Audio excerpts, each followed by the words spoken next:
Hi friends, welcome to my channel. ఇక ఆనంద, శరణ్య ఇద్దరు కూడా కారులో లహరిని చూడడానికి వాళ్ళ ఇంటికి బయలుదేరి వెళ్తూ ఉంటారు.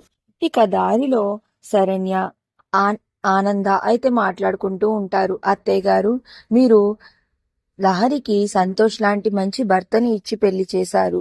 మన ఇంట్లో లహరి ఎంత సంతోషంగా అయితే ఉంటుందో అక్కడ కూడా అంతే సంతోషంగా ఉంటుంది అని అయితే వాళ్ళిద్దరూ చాలా సంతోషంగా మాట్లాడుకుంటూ ఉంటారు.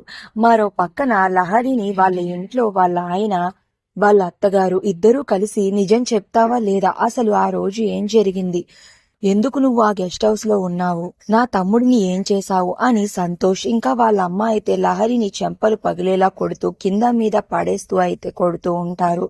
ఇక సంతోష్ అయితే ఇక లహరి నిజం చెప్పట్లేదు అని తెలిసి తన బెల్టుని తీసి ఇక లహరిని తెగ కొట్టేస్తూ ఉంటాడు. ఇక అది తట్టుకోలేక లహరి కుమిలి కుమిలి ఏడుస్తూ ఉంటుంది. ఇక తన నోటి నుంచి బ్లడ్ కారుతూ ఉంటే తన చేతుల మీద అయితే ఆ బెల్ట్ దెబ్బలు వాతల్లా పడి ఉంటాయి. ఇక అప్పుడే ఆనంద వాళ్ళ కార్ అయితే వచ్చి లహరి వాళ్ళ ఇంటి బయట అయితే ఆగుతుంది.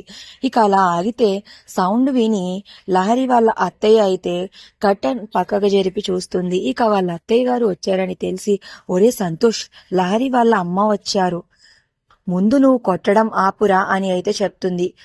ఇక తరువాత ఆనంద అయితే అమ్మ లహరి డోర్ ఓపెన్ చేయమ్మా అని బయట ఉండి తలుపు అయితే కొడుతూ ఉంటుంది.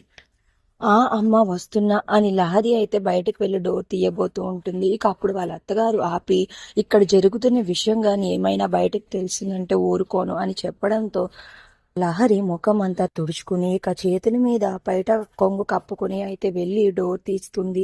ఇక అది చూసి ఇక డోర్ తీయగానే అమ్మ బాగున్నారా అని లహరి వెళ్ళి వాళ్ళ అమ్మని ప్రేమగా హక్ చేసుకుని కన్నీళ్లు పెట్టుకుంటూ ఉంటుంది. రండి వదిన, రండి అమ్మ అని లహరి వాళ్ళని లోపలికి తీసుకెళ్తుంది. ఇక అలా తీసుకువెళ్ళినప్పుడు శరణ్యకైతే అనుమానం వచ్చి పవిట కొంగు ఎందుకు అలా కప్పుకున్నావు అని అయితే డౌట్ గా అడుగుతూ ఉంటుంది. మరి లహరి గురించి నిజం శరణ్యకు తెలుస్తుందా? ఇప్పుడు